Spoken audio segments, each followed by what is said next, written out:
Bien, buenos días a todos. Aquí estamos para comenzar con un tema nuevo. La discusión previa nos llevó a que nuestra manera de representar lenguaje, las expresiones regulares y todas las demás cosas equivalentes, por un lado son bastante flexibles, permiten describir lenguajes bastante complejos, pero no todas las cosas se pueden representar, así que necesitamos algo más poderoso, y eso son las gramáticas.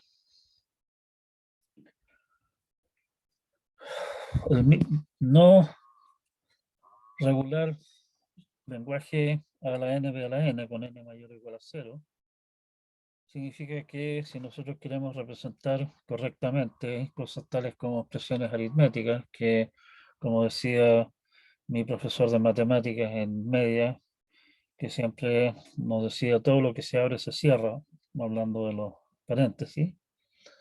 Eso significa que cada abre paréntesis tiene que ir con un cierre paréntesis, o sea, tiene que, si hay n abre paréntesis, tiene que haber n b cierre paréntesis también. Y claramente, salvo el problema de que nosotros somos limitados, el número de paréntesis en una expresión aritmética o algebraica correcta no está limitado. O sea, nadie puede decir, oiga, esta cosa tiene más de 10 paréntesis, así que está malo. No.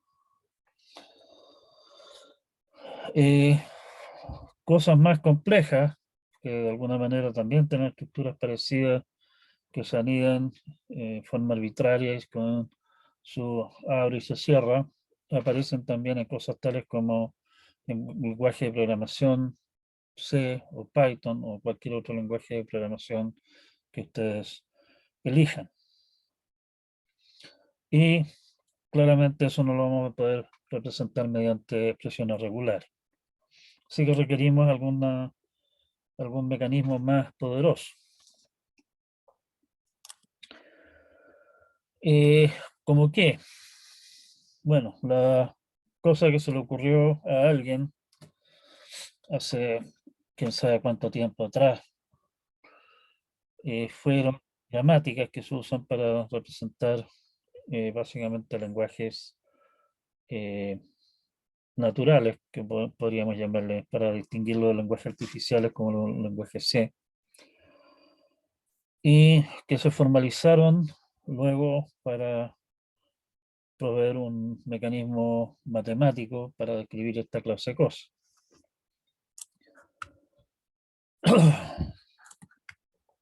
Se tomaron de ahí para se armó un formalismo matemático de ahí, y básicamente en paralelo, de forma más o menos desconocida, digámoslo así, sin mayor relación con lo anterior, se usaron ideas similares para describir lenguajes artificiales, partiendo con el lenguaje que finalmente ya terminó llamándose Algol 60. Un primer lenguaje de programación definido usando lo que hoy día nosotros conocemos como BNF o sus variantes. Y ese lenguaje, las ideas en su diseño, en su construcción, influyeron decisivamente en la inmensa mayoría de los lenguajes que se usan actualmente. C, por ejemplo, eh, es un descendiente más o menos directo de Algol 60, tiene otras cosas parecidas con Algol 60. ¿Sí? Eh,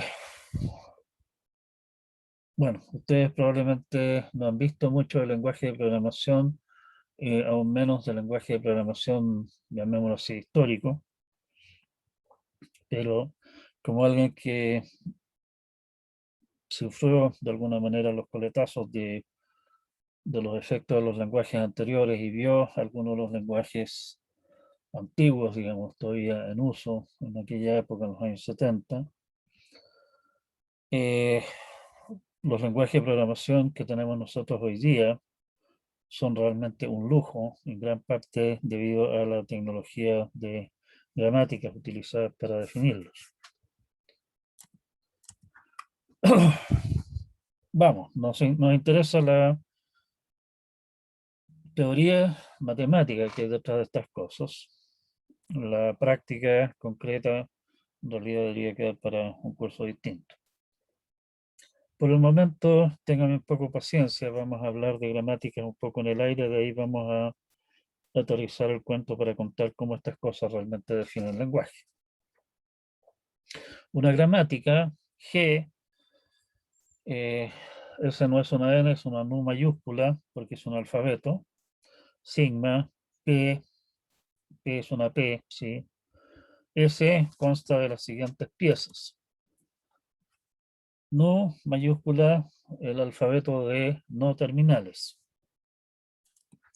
Sigma, el alfabeto de terminales. Para evitar que lo podamos confundirlo, exigimos que la intersección entre ambos sea vacía, o sea, que sean disjuntos. P, el conjunto de producciones.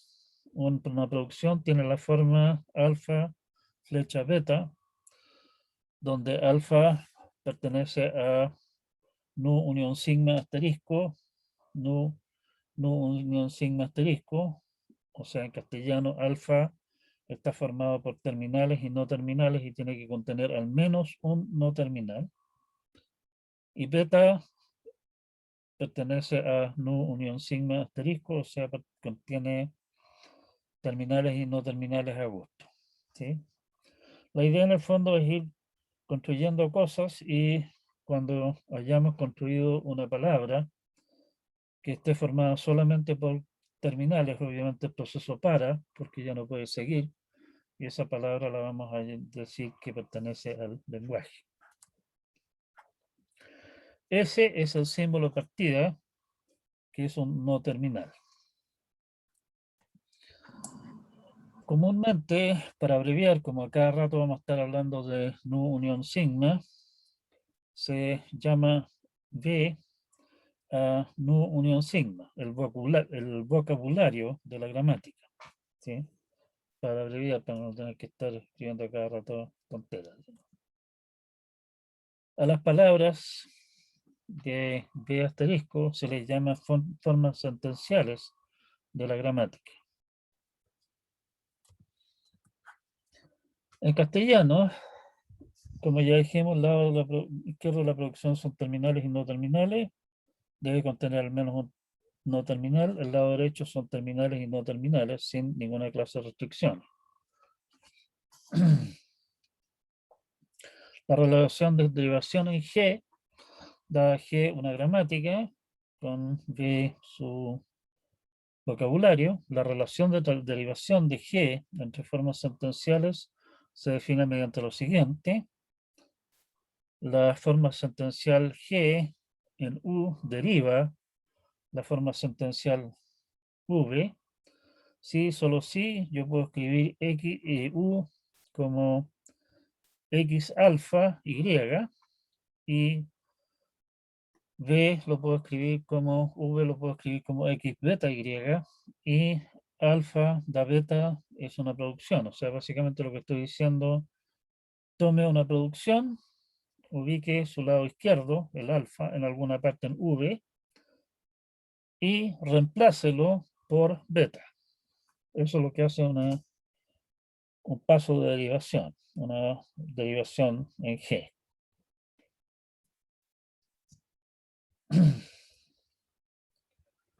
Normalmente, cuando hablamos de la relevación de derivación, vamos a omitir el subíndice G, que dice qué gramática estamos hablando, porque estamos hablando de una gramática particular. No van a ser raros los casos en que estemos discutiendo varias gramáticas simultáneamente y de alguna manera el cuento se puede confundir. El lenguaje generado por G es, en el fondo, se define como el lenguaje generado por G, digamos, el L, esa L de ahí, lenguaje, en las palabras que pertenecen al sigma asterisco tales que se pueden derivar en 0 o más pasos a partir del símbolo de partida de la gramática usando producciones de la gramática, derivaciones. ¿Sí? ¿Estamos? O sea, la idea es parte del símbolo de partida, vaya aplicando producciones hasta que en algún momento el proceso se detenga porque ya no hay ninguna producción que pueda aplicar. Si es que el resultado que tiene entre las manos en ese momento está formado solamente por terminales, porque obviamente el proceso podría terminar también porque nos empantanamos y quedamos todavía con no terminales en medio de nuestra forma sentencial. Si es que queda formado solamente por terminales, estamos listos y hemos construido una palabra del lenguaje. ¿Sí? La pregunta obvia es, ¿por qué el profe se está enredando con todas estas cosas? Que se sacan limpio con esto. Vamos a demostrar que nuestra gramática, o sea, la gramática que estamos indicando acá, que tiene como no terminales únicamente el símbolo de partida, como terminales tiene A y B, las producciones las vamos a ver más abajo, genera nuestro lenguaje, nuestro símbolo, nuestro niño símbolo de los lenguajes no regulares a la NP a la N, con N mayor o igual a 0. Las producciones son simplemente S da A minúscula, S mayúscula B y S da epsilon. Para demostrar que funciona, primeramente una de las palabras de nuestro niño símbolo es epsilon. Como S da epsilon es una producción, tenemos que de S en un paso de derivación puedo generar epsilon, así que es parte de del lenguaje. Enseguida vamos a demostrar por inducción que S en 0 más pasos nos da A a la N, S, B a la N, para todo N mayor o igual a 0. Como base, para N igual 0, S en 0 o más pasos deriva S, es obvio, porque el asterisco es 0 más pasos. Estamos dando 0 pasos. Suponiendo que vale para n igual k, tenemos que S en 0 más pasos genera A a la K, S, B a la K, y aplicando la primera derivación que dice que S lo puedo reemplazar por A, S, B, en un paso construyo A a la K más 1, S, B a la K más 1. Por eso por inducción estamos en condición de construir lo que estamos prometiendo. Y finalmente, como tengo S asterisco A a la N, S, B a la N, de allí en un paso más puedo construir A a la N, B a la N, reemplazando el S por epsilon. Está claro, y ahí es donde uno debería en realidad hacer una demostración con inducción más fina, que no hay forma de construir otras cosas. O sea, está claro que todas las cosas que nosotros podemos construir son de la forma A a la N, B, S, B a la N y A a la N, B a la N. No se pueden construir otras cosas. Y por lo tanto, el lenguaje, que son aquellas palabras formadas por A, S y B solamente, es precisamente el lenguaje que nosotros estábamos prometiendo construir.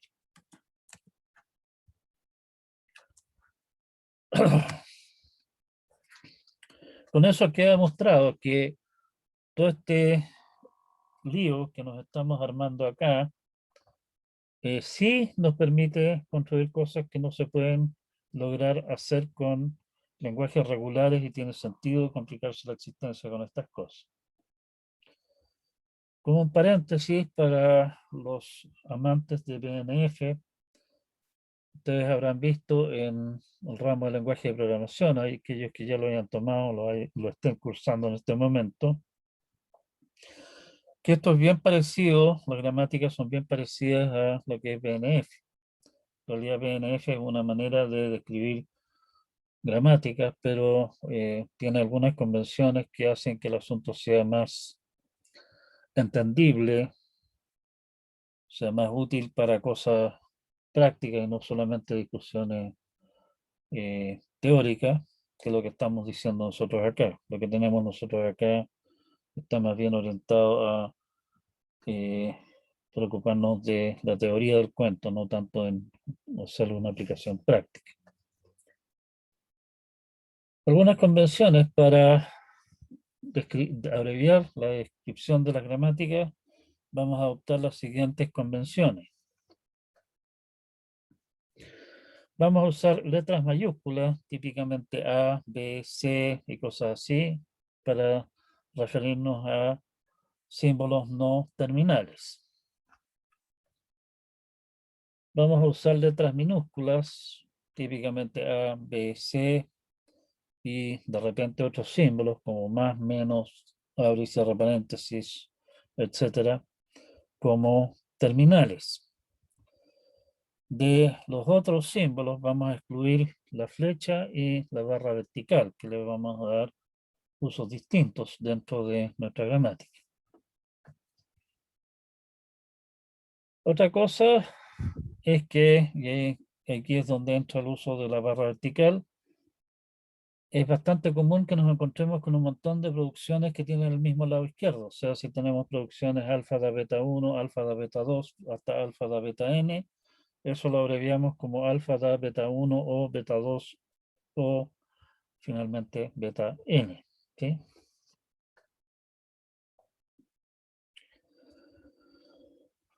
Con las anteriores, no hace falta, al dar una gramática, indicar explícitamente cuáles son los conjuntos de símbolos terminales y de conjuntos no terminales.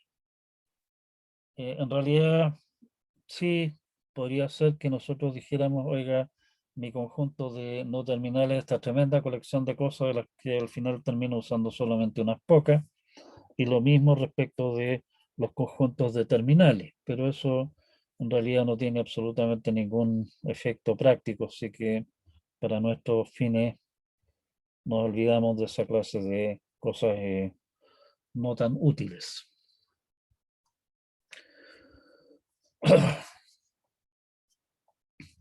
Adoptamos además la convención de que el no terminal que se menciona en la primera producción, al lado izquierdo, es el símbolo partida. Y con eso básicamente basta con dar la lista de las producciones y estamos por el otro lado y tenemos definida nuestra gramática.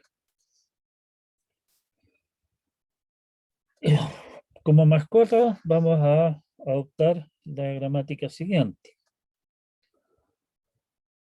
esa de que está indicada ahí. Si ustedes la miran, y particularmente aquellos de ustedes que hayan jugado con BNF y lo hayan usado para describir, o lo hayan visto cómo se usa para escribir lenguaje de programación y ciertas partes de ello, esta gramática describe eh, el, un lenguaje de expresiones aritméticas muy simples. De partida, solamente tiene sumas y multiplicaciones, el más y el asterisco. Tiene paréntesis, claro, y usa un único átomo A, que podría ser, por ejemplo, una variable o un número en una gramática más completa, digámoslo así, que nosotros podríamos usar. Es un esqueleto bastante simple que nos sirve para mostrar algunas de las cosas que interesan ver acá. Extender este esqueleto a cosas más extensas, digamos, más completas, que es de entretención para los entusiastas. Está claro que esta gramática cumple con lo que me exigía el profesor de clases. Si ustedes la miran, está claro que cada vez que introducimos un abre paréntesis, automáticamente se está introduciendo el cierre paréntesis correspondiente y por lo tanto todos los abre paréntesis se cierran también. Por esa misma razón ya, de por sí, el lenguaje que esta cosa genera es un lenguaje que no es regular. Podemos generar, por ejemplo, palabras tales como 10 abre paréntesis a 10 cierre paréntesis. Y esa clase de cosas no son regulares. ¿Sí? Otro ejemplo de gramática, más sencillo, con un solo no terminal, es este de aquí. Esa gramática genera todas las secuencias de abre y cierre paréntesis correctamente balanceados.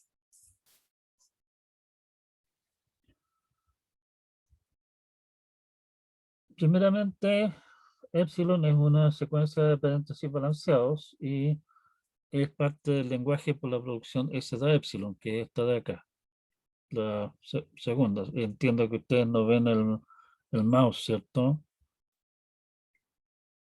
Sí, profe. ¿Se ve? Yo no lo veo. Yo no lo ve, ya. Poco Bueno, lo veo. Zoom es medio tonto. Bueno, hay una manera de hacer que muestre. Creo que si deja el mouse como puntero, se puede ver. Ahí se ve algo ahí, ¿cierto? Ahí se ve, profe. Sí, Mouse como puntero, ¿ahí se ve o no? Bah, maravilloso. ¿Se ve algo ahí o no? No, desgraciadamente no. Ya. Ya se ve como el círculo rojo. Light, espérate. Déjame borrar. No, tampoco funciona.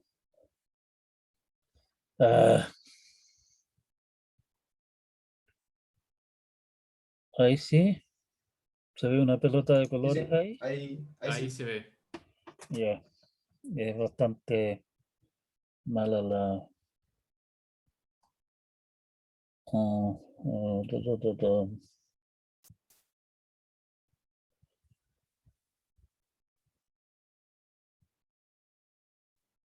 Ya.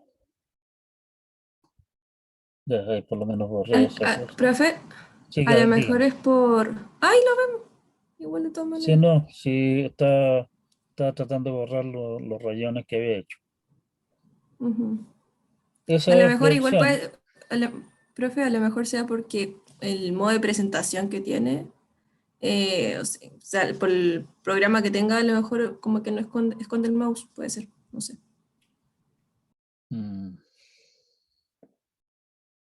bueno, voy a tener que verlo, probar alguna otra alternativa. Claro que esto es el mejor problema que tengo para mostrar esta clase de cosas, así que ya. A lo mejor la configuración nomás. Ahora voy a tener que revisarlo. En todo caso, no quiero hacerlo ahora porque capaz que esté media hora jugando con la cuestión y no llega a nada. Pero buen punto, lo voy a considerar. Pero por lo menos ahí tengo una manera de demostrar las cosas. O sea, tengo la producción S da epsilon, por lo tanto, tengo esa producción y por lo tanto epsilon pertenece al lenguaje. Por inducción, si esa deriva de una secuencia de paréntesis balanceados, por la producción S da S, S entre paréntesis S, nos va a dar una secuencia de paréntesis balanceados. O sea, esto de aquí es una secuencia de paréntesis que están correctamente balanceados, lo que resulta por inducción, y esto de acá también, y por lo tanto el cuento va a tener paréntesis correctamente balanceados. O sea, con eso tenemos una dirección de la equivalencia. Y por el otro lado, en la dirección contraria, si tengo una secuencia de paréntesis correctamente balanceados, esa tiene que comenzar con abre paréntesis, si es que no es vacía, lo que significa que en alguna parte enterrada dentro del medio cuento, o tal vez al final, está el cierre paréntesis correcto. Después de ese abre paréntesis, con el cierre paréntesis correcto, correspondientes, dentro de los cuales tiene que haber una secuencia correctamente balanceada. Y después lo que venga, después del cierre paréntesis correspondiente, también tiene que tener paréntesis correctamente balanceados. Y eso significa otro eso, o sea, básicamente corresponde a nuestra descripción de la gramática, ¿sí? Si ahí tenemos realmente lo que estamos prometiendo. Las consideraciones anteriores, que en realidad son tanto informales, se pueden formalizar en una demostración por inducción correcta, pero esa demostración en realidad no aporta mucho a entender que dentro de lo que estamos haciendo, así que nos la vamos a ahorrar. Lo que sí hay que tener presente es que las gramáticas, demostraciones por inducción y la recursividad van muy de la mano. O sea, si ustedes no se sienten cómodos con esta clase de cosas, van a tener problemas y por lo tanto se les recomienda que lo tengan presente, digamos. Jerarquía de Chomsky. La clasificación que hizo Chomsky de gramáticas, a primera vista parece una cosa totalmente arbitraria, sacada del sombrero proverbial de todo mago, que no tiene absolutamente ninguna justificación. Vamos a ver la justificación de algunas de los pasos, digamos, de la gramática. No los vamos a demostrar todos porque eso nos llevaría a meternos en Honduras que no alcanza este ramo, ¿sí? Pero las distinciones tienen un sentido bastante serio. Note que en cada nivel de la jerarquía, o sea, del nivel 0, se obtiene el nivel 1 imponiendo ciertas restricciones. Del nivel 1 obtenemos el nivel 2, agregando otras restricciones más, y así sucesivamente. Lo que hace que las gramáticas de un tipo son siempre un subconjunto propio de las gramáticas del tipo de menor, digamos. Resulta que lo mismo ocurre con la gramática, con los lenguajes que las gramáticas generan, cosa que en realidad vamos a mostrar solamente en algunos de los pasos, pero me imagino que quedará claro realmente que eso es así, ¿sí? Lo cual en todo caso no es, de partida no es para nada obvio. Los tipos de gramáticas y los lenguajes correspondientes se llaman tipo 0 hasta tipo 3, pero tienen nombres coloquiales un poquitito más entretenidos y eso los vamos a justificar un poco más adelante. La gramática de tipo 0, también llamada irrestrictas, sin restricciones, son como las definimos. O sea, las gramáticas, todas las gramáticas son de tipo 0. Las gramáticas de tipo 1 también se llaman gramáticas sensibles al contexto. Todas las producciones de la gramática tienen que cumplir que si la producción es alfa da beta, entonces el largo de alfa es menor o igual que el largo de beta, siempre. Basta con que haya una producción que no cumpla con eso y la gramática automáticamente deja de ser de tipo 1. La gramática de tipo 2, de contexto libre, son aquellas en que todas las producciones cumplen con que son de la forma A mayúscula da alfa, donde A es un no terminal y alfa pertenece a no terminales o terminales más, o sea, tiene largo mayor o igual a 1. Son gramáticas de tipo 1 también, pero especiales. La gramática de tipo 3, también llamadas gramáticas regulares, son aquellas en las que todas las producciones son de una de las formas siguientes. La primera forma es que tenemos un no terminal que da terminales 0 o más terminales y otro no terminal, y el no terminal tiene que estar siempre al final y puede haber uno solo, o un no terminal da una sarta de al menos un terminal, solo terminales. Y estos son los 4 tipos de gramáticas.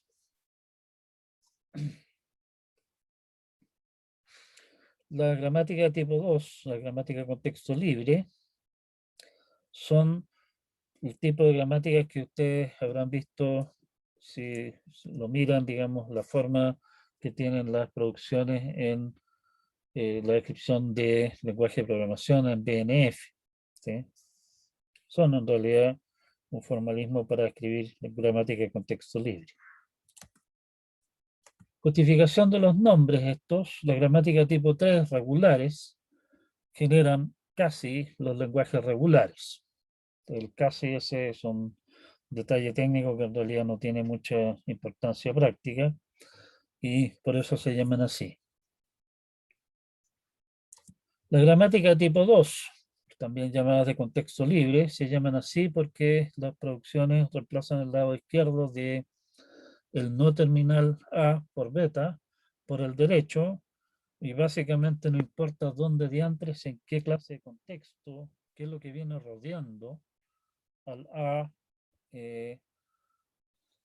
en el tema, ¿sí? Y por eso le llaman de contexto libre, a diferencia de la gramática de tipo 1, sensibles al contexto, se puede demostrar, cosa que nosotros no vamos a hacer, y la versión original de la definición de la gramática de sensibles al contexto fue precisamente de esto, es decir que las producciones tienen la forma alguna cháchara, que podría ser vacía obviamente, pero en general son alguna clase de símbolos del vocabulario. El no terminal y otra sarta de símbolos del vocabulario da alfa, gamma, beta. O sea, básicamente me está diciendo que puedo reemplazar este A de acá por gamma, pero solo si ese A viene rodeado por alfa y por beta, como está aquí. Y por eso le dicen sensibles al contexto, porque el A lo puedo reemplazar por gamma, pero solo si está en el contexto alfa y beta. ¿Sí? Y por eso ese nombre. Como digo, la definición que dimos nosotros es mucho más simple, resulta ser equivalente a esto. Y para justificar algunos de los nombres, entonces, vamos con que las gramáticas regulares generan los lenguajes regulares, precisamente. Y generan, y ahí está el detalle, digamos, el casi que decíamos antes, generan los lenguajes regulares que no contienen épsilon. Está claro que ninguna gramática regular puede generar la palabra épsilon. No hay cómo, porque la condición que nos está imponiendo desde el tipo 1 para abajo en la jerarquía es que el lado derecho tiene que ser siempre de largo al menos el largo del lado izquierdo, y el largo del lado izquierdo es siempre al menos 1, por la definición de lo que es una producción. Y por lo tanto no hay manera de generar épsilon con esta clase de cosas. De todas maneras, lo que nos dice el teorema es implícitamente un sí, solo sí. O sea, estamos diciendo que las dos cosas son equivalentes y eso significa un sí, solo sí. Y para demostrar eso, la manera tradicional de demostrar un sí, solo sí, o sea, una de las maneras tradicionales de demostrar un sí, solo sí, es demostrar implicancia en ambas direcciones. O si ustedes lo prefieren demostrar en términos de que estamos hablando de conjuntos, subconjuntos en ambas direcciones. En este caso, si L es regular y L no pertenece, o sea, epsilon no pertenece al lenguaje, habrá algún DFA-M que Q sigma delta Q0 F, y como epsilon no es parte del lenguaje, el estado Q sub 0 no es un estado final, claramente. Pero si fuera final, epsilon sería parte del lenguaje. Y la única manera en un DFA de hacer que el DFA acepte epsilon es precisamente hacer que el estado inicial sea final. Sin pérdida de generalidad, podemos suponer que la intersección entre Q y sigma es vacío. Esto simplemente porque nos hace más claro qué es lo que estamos demostrando. Como podemos darle los nombres que se nos ocurran a los estados, no hay problema. Podemos entonces armar la siguiente gramática. La gramática G usa los estados como ¿cómo se llama? Como no terminales.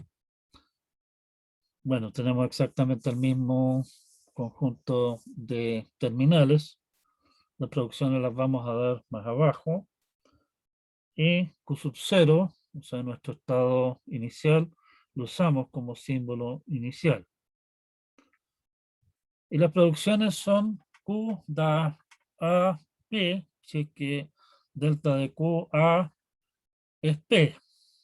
O sea, básicamente lo que estamos diciendo en términos del autómata, del estado Q, como asumiendo A, vamos al estado P. En términos de la gramática, lo que estamos diciendo es que si tengo un Q al final de lo que estaba generando, recuerden cómo funcionan las gramáticas regulares, yo puedo agregarle un A y un P, o sea, básicamente generé un A adicional y ahora estoy en P y tengo que seguir a partir de ahí. Y si delta QA pertenece al conjunto de estados finales, en ese caso agregamos la producción Q da A y se acabó la cosa. O sea, con eso termina la generación de la palabra que estamos armando. Si ustedes se fijan, los pasos de derivación en nuestra gramática de una palabra van a ser exactamente los mismos pasos que sigue nuestro autómata para aceptar la palabra que se está generando. Y por lo tanto, el autómata acepta la palabra que esto genera y esto genera exactamente todas las palabras que el autómata es capaz de aceptar. ¿Sí? O sea, tenemos que realmente genera exactamente L de M. Supongamos ahora que nuestro lenguaje es un lenguaje generado por una gramática G que es regular. Y lo que vamos a hacer es construir un NFA que usa un montón de estados, que vamos a agregar algunos estados acá, además de, o sea, algunos no terminales. Vamos a construir como estados los no terminales de... estoy leseando. Vamos a usar como estados los no terminales de la gramática y algunos otros estados adicionales que vamos a ir apareciendo conforme vayamos mostrando cómo funciona la construcción. Y para evitarnos líos, vamos a reservarnos el nombre F para el estado final. Va a ser un NFA que tiene un estado inicial y uno solo final. Y por eso vamos a exigir que F no sea un no terminal de la gramática, cosa que podemos arreglar dado que los nombres de los no terminales al final del día son arbitrarios. Si tengo una producción A da A1, A2 hasta A sub NP, que es una producción posible en el, ¿cómo se llama? En una gramática regular. Básicamente lo que estamos haciendo acá es dar vuelta a lo mismo que estábamos haciendo antes. O sea, del A, si tengo al final de la palabra tengo A y la gramática me permite agregar toda esta serie de cosas y terminar con B, que es el compromiso de ahí, generar alguna cosa que termine. Bueno, agregue toda esta serie de cosas y para eso, para cada símbolo que voy agregando, requiero inventar un signo, un estado nuevo. ¿Sí? Enseguida, si tenemos una producción de la forma A da B, es la misma cosa de arriba, solo que sin terminales entre medio. Por lo tanto, tenemos este pedazo de NFA que aparece acá. Si tenemos una producción de la forma A da una sarta de símbolos y finalmente se acabó el negocio, eso nos tiene que llevar al estado final. Bueno, hacemos lo mismo de arriba, pero llegamos al estado final y ahí se acaba la cosa. Y finalmente es cosa de tomar todas esas piezas, digamos, y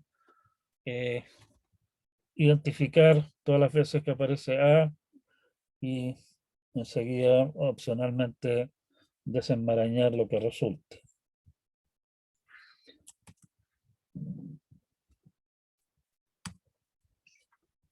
Vemos que nuevamente lo que hace el autómata es trazar posibles derivaciones en G conforme va leyendo símbolos. Y es claro que acepta exactamente el lenguaje que la gramática genera. ¿Sí?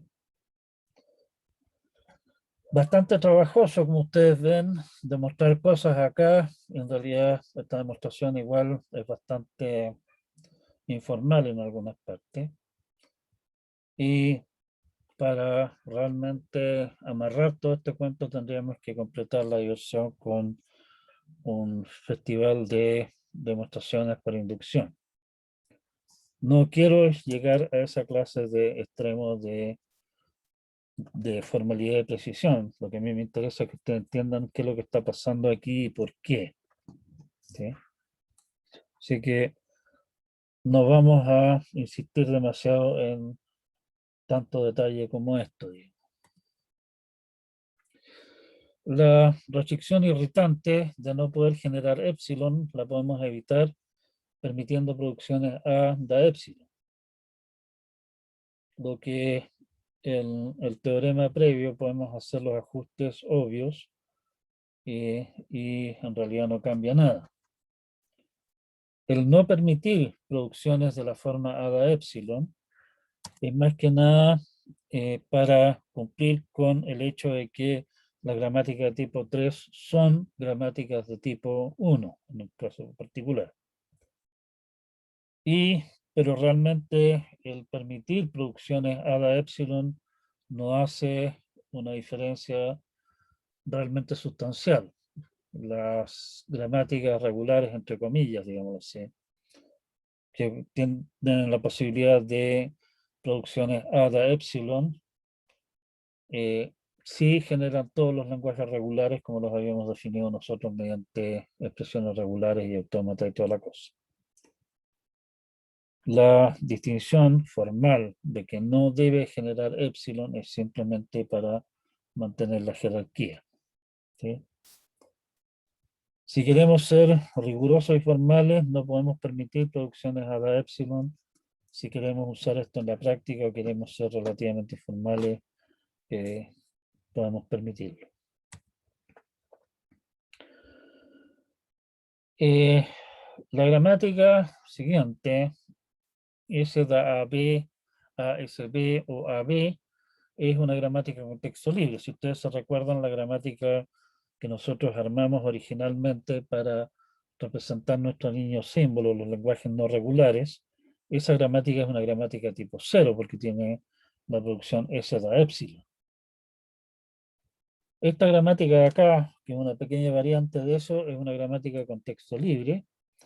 Y como antes podemos demostrar que que lo único que genera son las palabras de tipo A a la N, B a la N, tal que N sea mayor o igual a 1.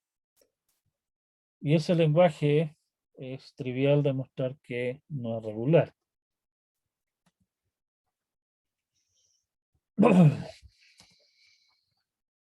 Y con eso hemos demostrado entonces que el primer peldaño de la jerarquía de Chomsky no es absurdo, o sea, el peldaño de gramática de tipo 3, gramática de tipo 2, realmente la gramática de tipo 2 generan lenguajes que no son regulares y por lo tanto nos da la posibilidad de hacer cosas más interesantes, ¿sí?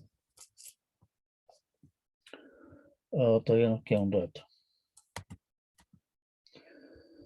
Bueno, ¿qué es lo que hemos hecho entonces hasta el momento? Es definir gramáticas y los lenguajes que las gramáticas generan.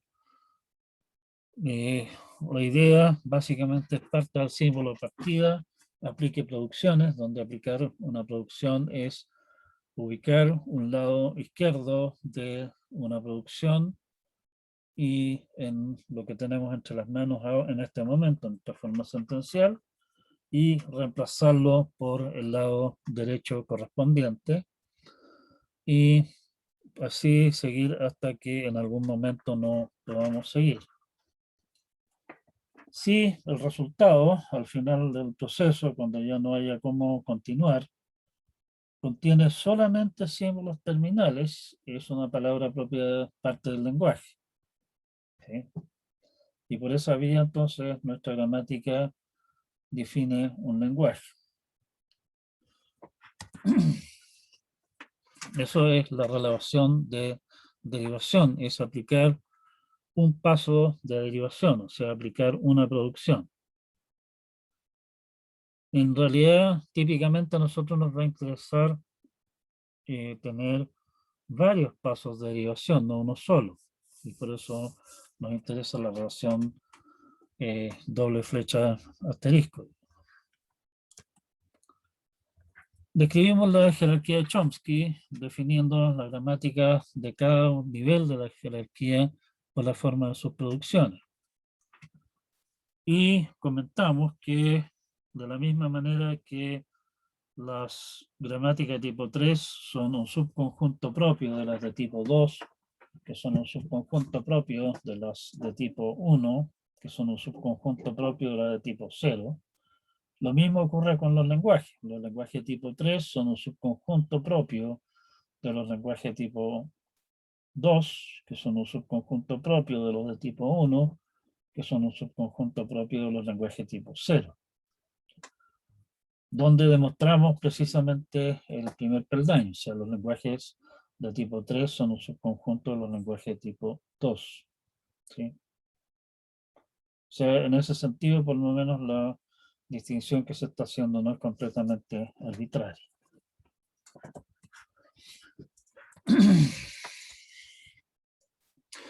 Demostramos a la pasada también que las gramáticas regulares, relajando un poco la fórmula de la producción, o sea, permitiendo producción en la forma no terminal de epsilon, generan exactamente los lenguajes regulares. Y eso es lo que justifica el nombre de esas gramáticas en particular. Y como dijimos ya, demostramos que hay gramáticas de contexto libre que generan lenguajes que no son regulares y por lo tanto las distinciones tienen sentido y vale la pena entonces estudiar en más detalle las gramáticas de contexto libre. Y ese va a ser nuestro próximo paso precisamente, entrar a estudiar en mayor detalle las gramáticas de tipo ¿cómo se llama? La gramática de contexto libre y los lenguajes correspondientes y ver algunas de sus aplicaciones.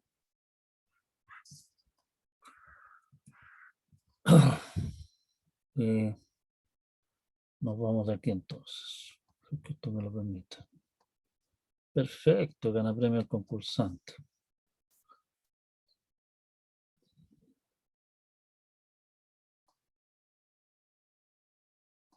No me permite cerrar esto tampoco. Ay, ay, ay. Zoom, zoom, zoom.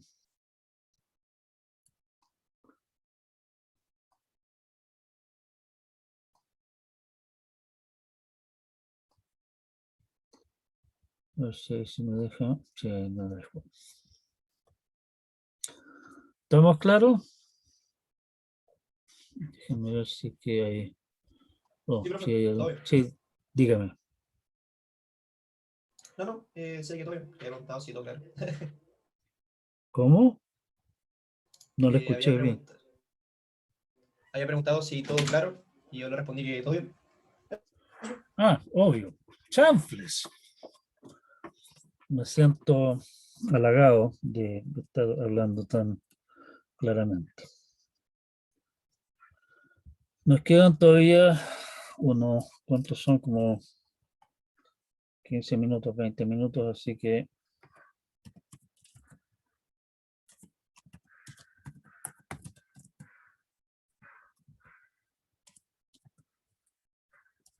vamos a comenzar nuestro estudio de gramática en contexto libre. Vamos a volver aquí a esto. ¿No se supone que esto, ahí ustedes pueden ver el mouse ahí o no?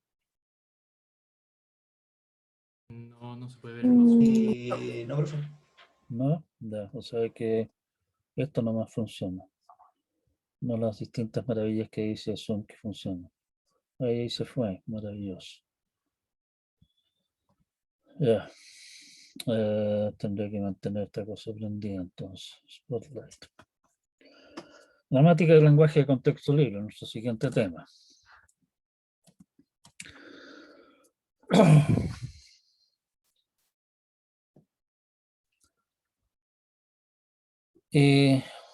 Primeramente, si en una forma sentencial de una gramática de contexto libre, que generalmente vamos a abreviar como CFG, Context Free Grammar en inglés, los lenguajes correspondientes se le llama CFL, Context Free Language. Si en una forma sentencial aparecen dos o más no terminales, yo puedo obviamente elegir cualquiera de los dos, en realidad cualquier gramática que yo tenga, una forma sentencial, si aparecen dos o más lados izquierdos de alguna producción en eso, yo puedo elegir libremente cuál de las dos reemplazar. La gracia de la gramática de contexto libre es que si es que elijo reemplazar uno de los no terminales por alguna cosa, eso no tiene cómo afectar el hecho de que esté el resto, que aparezca el otro no terminal, precisamente por el tema de contexto libre. No puedo, o sea, no hay contexto del otro no terminal que de alguna manera yo pueda modificar aplicando producciones, y por lo tanto, en realidad, yo puedo decir, oiga, podemos reemplazar por el primer no terminal o por el segundo, en el orden en que yo quiera, da lo mismo, ¿sí?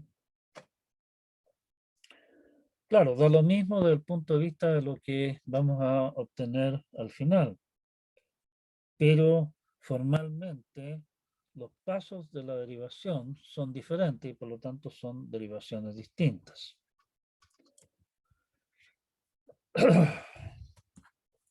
Y nosotros entonces, de alguna manera nos interesa representar de alguna forma clara el conjunto, o sea, hablar de una derivación y no tener que estarse complicando con el hecho de que posiblemente estemos dando pasos que dan lo mismo en diferente orden.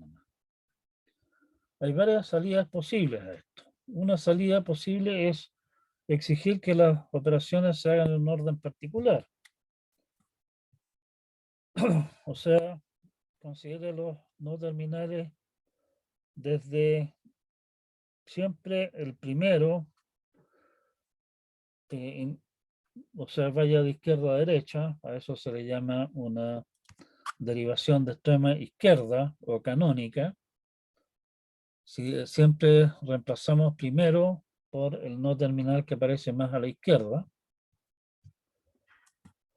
se dice derivación de extrema derecha si siempre se reemplaza primero el no terminal más a la derecha. Y obviamente ustedes podrían inventar algún otro orden a gusto de ustedes, simplemente por complicarse la existencia, decir alternativamente el de más a la izquierda, el de más a la derecha, o cualquier otra cosa más, da lo mismo, ¿sí? La otra manera de evitarse ese problema es simplemente reconocer que ese orden no importa y hacer como que estamos haciendo todo en paralelo, lo que se hace mediante lo que se conoce como un árbol de derivación, en que cada no terminal que aparece en el árbol tiene como hijos el lado derecho de la producción a la que se está expandiendo. Por ejemplo, nuestra gramática regalona, vamos a numerar las producciones para hacer referencia a ellas, y por eso está escrito en esta forma extendida. Y dentro de ella queremos derivar la expresión A por A más A, entre paréntesis. Una derivación cualquiera, y en la derivación cualquiera lo que vamos a hacer va a ser marcar siempre en la forma sentencial con subrayado aquel símbolo que estamos reemplazando para que se vea qué es lo que está pasando, si no es fácil perderse. O sea, partimos reemplazando el E, por eso el E está subrayado. Aplicando la producción 2, lo reemplazamos por T. Ese T está subrayado, lo que significa que al T le toca ahora ser víctima de una producción. Aplicamos la producción 3, lo que nos da T por F. Estamos diciendo, vamos a reemplazar ahora el F, está subrayado. El F, como estamos aplicando la producción 3, que es F da paréntesis, E cierra paréntesis, lo reemplazamos por esto. El resto de la cosa no cambia, como ustedes ven. Y nos estamos comprometiendo ahora a reemplazar el no terminal E que tenemos acá, dando E, la producción 5 es E da E más T, y nos queda entonces reemplazar esto por esto, y nos queda todo el resto igual. Estamos diciendo que a continuación vamos a procesar ese E de ahí, que está al medio de todo este cuento. En realidad tengo la posibilidad de decir, elija este o elija este. Estoy eligiendo este. Procesamos el E entonces usando la producción número 1. La producción número 1 nos dice que E da T y nos queda esto. El E se reemplaza por T, todo el resto queda igual. Y vamos a seguir trabajando ahora con el T que aparece al final. Por eso lo subrayamos. Y a eso le aplicamos nuevamente la producción número 2, que es T da T por F. No, no es la producción 2, es otra producción.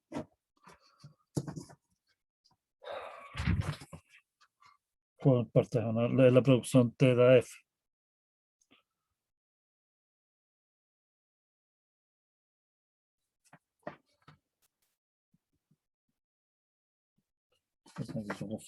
Ya. Me comprometí ahora a reemplazar el F por la producción 4. La producción 4 es F da A.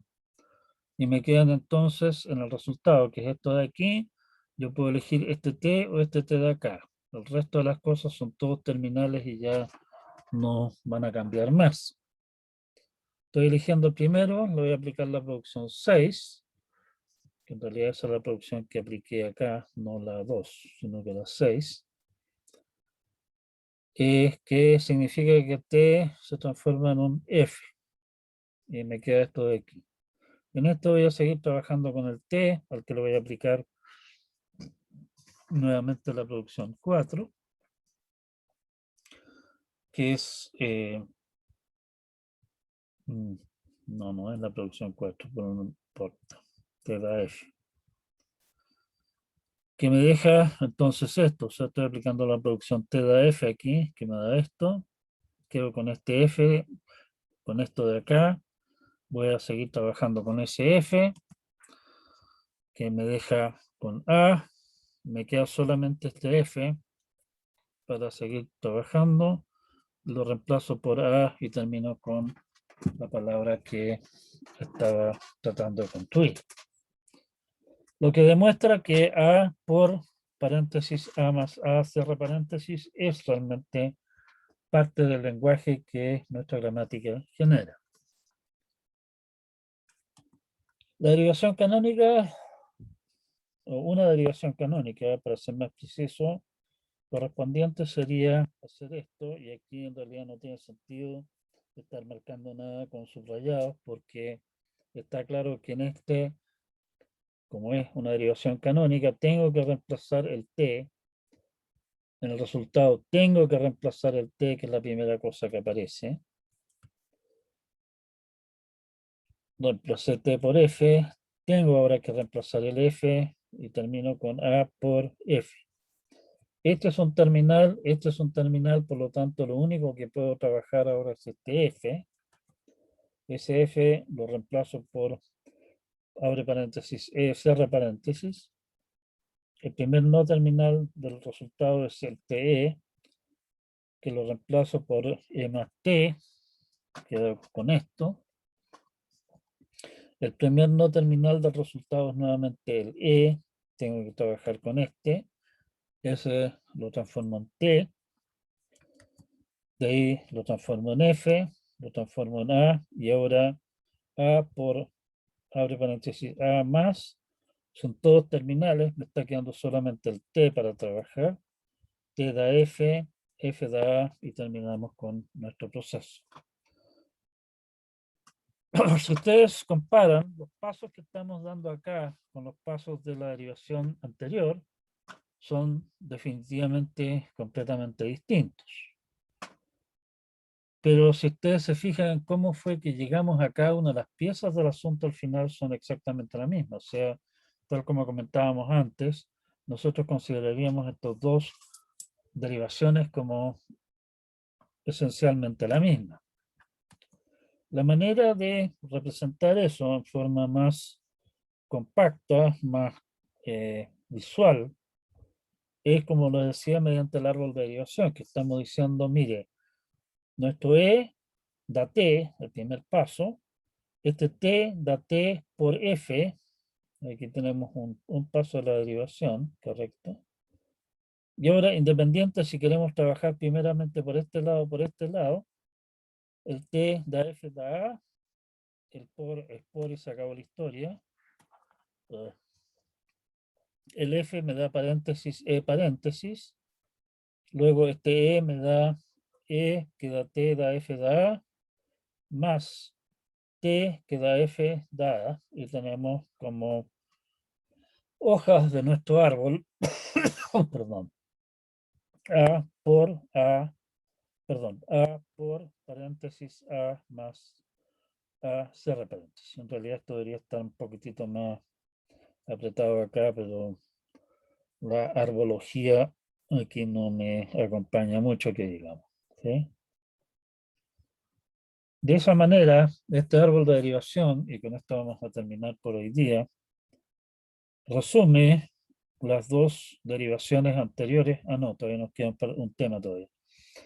Este árbol de derivación representa en realidad exactamente las dos derivaciones. O sea, ustedes pueden comparar este árbol de derivación y corresponde realmente a las dos derivaciones anteriores, que son diferentes, los pasos son distintos, pero en realidad lo que estamos haciendo es lo mismo, y eso de estamos haciendo lo mismo es precisamente lo que el árbol de derivación con su estructura captura.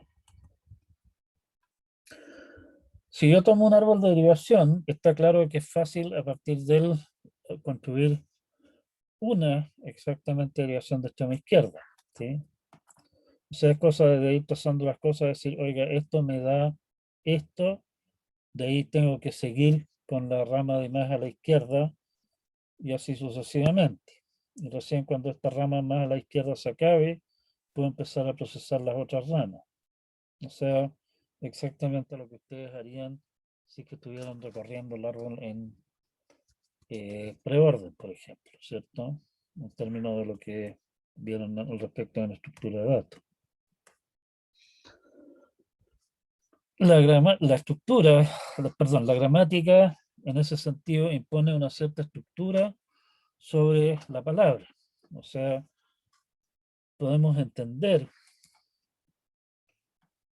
que la gramática está diciendo que la palabra en realidad tiene esa estructura, corresponde a esa estructura que está indicada ahí. Que en realidad si ustedes lo piensan un poco, se alejan un poco de esta cosa, se dan cuenta que la palabra en sí no tiene una estructura, simplemente una sarta de símbolos.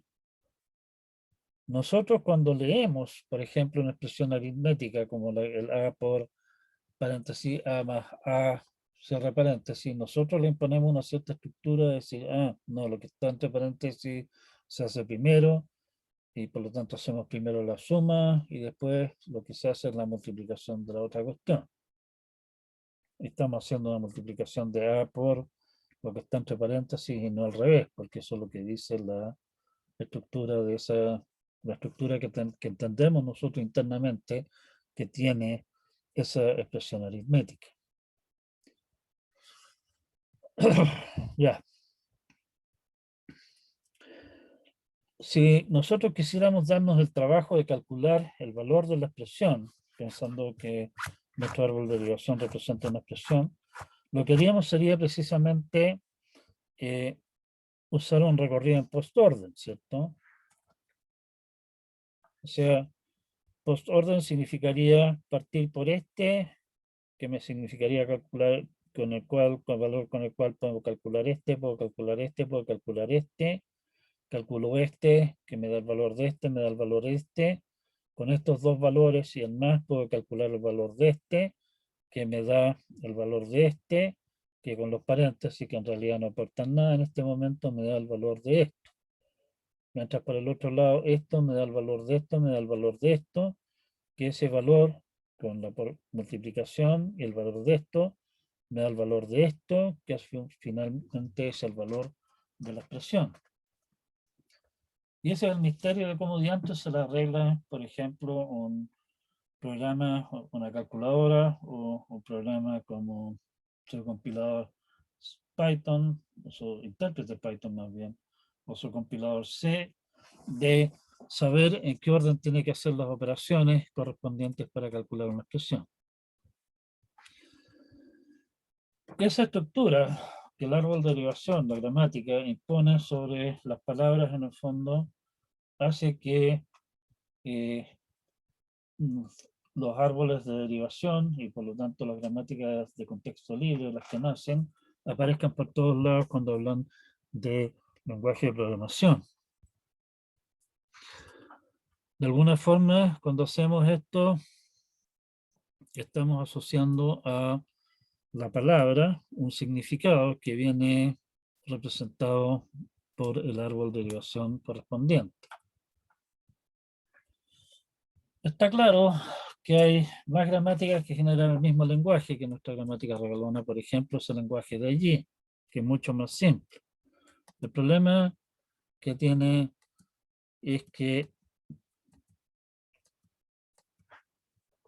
la palabra A por A más A tiene dos árboles de derivación distintos, que si ustedes los consideran como que están representando en qué orden hay que efectuar las operaciones, el primer árbol dice lo que nosotros entendemos como correctamente, haga primero la multiplicación y después la suma. El segundo, recuerden que estamos haciendo un recorrido en postorden, nos dice primero sume, después multiplique. Y está claro que los resultados de las dos cosas van a ser diferentes. A eso se le llama que la gramática es ambigua. La palabra no tiene un significado único, donde estamos de alguna manera, como digo, asociando significado a árboles de derivación. Y eso claramente va a ser un problema a la hora de querer usar esto para decir qué es lo que tiene que hacer Python para calcular el valor de la expresión. O sea, esto es una cosa que nos interesa que no ocurra en nuestra gramática. Bueno, y con eso estamos en la hora, así que quedamos hasta acá. Tengo que apagar esta cosa para poder hacer algo más. Y tengo que... Vamos a ir arriba. Estamos entonces, lo de gramáticas, de contexto libre, árbol de derivación y cosas similares. Probablemente ustedes ya hayan echado una mirada en el ramo de lenguaje de programación. Si no lo han hecho, espero que esta explicación les ayude cuando les toque tomar ese ramo. Estamos en la hora realmente, pero no sé si queda todo claro o quedamos hasta acá simplemente. Sí, profe, por mi parte, todo bien. Todo claro, profe. Todo claro, perfecto. Bien, nos vemos entonces. Cuídense mucho, que tengan un buen fin de semana. Gracias, Descansen. profe. Gracias, Igual, profe. Que le vaya muy bien, muchas gracias por profe. la clase.